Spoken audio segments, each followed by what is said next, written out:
आगे बढ़े और घोटकी से आपको अपडेट करेंगे। डिस्ट्रिक्ट रिपोर्टर मोहम्मद आमिर मलिक की रिपोर्ट के मुताबिक ओबाड़ो में मुस्लिम हुक्मरानों की बुज़दिली और ज़ाती मफादात को छोड़ने और फ़लस्तीन के साथ डट कर खड़े होने के हवाले से रैली का इनेकाद किया गया। पाकिस्तानी हुक्मरानों और सिपह सलार फ़ाते पाकिस्तान सबको मुबैना तौर पर यह कहा जा रहा है कि मुसलमानों के क़िबला अव्वल की यहूदियों के हाथों मुसलसल बेहुरमती और निहत्ते मसलूम फ़लस्तीनियों के इसराइलियों के हाथों बेदर्दी से शहीद किए जाने पर कब होश के नाखून लिए जाएंगे। सियासी समाजी पार्टी के रहनुमाओं के रैली के शुरका से खिताब।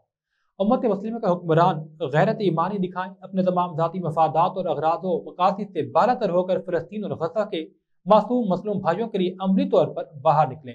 वो वक्त दूर नहीं कि आने वाला वक्त इस मौके पर खामोश रहने वालों को निशान इबरत बना देगा। इन ख्यालात के साथ तश्कील अहमद सिद्दीकी, अमीर जमात इस्लामी घोटकी और मुफ्ती मोहम्मद यूसुफ मदारी, नायब अमीर जमात इस्लामी और दीगर सियासी समाजी तंजीमों के रहनुमाओं ने जमात इस्लामी जिला घोटकी की कॉल पर ओबाड़ो में मसलूम फ़लस्तीनियों से इजहार यकजहती के लिए निकाली गई रैली से शुरका में खिताब करते हुए किया।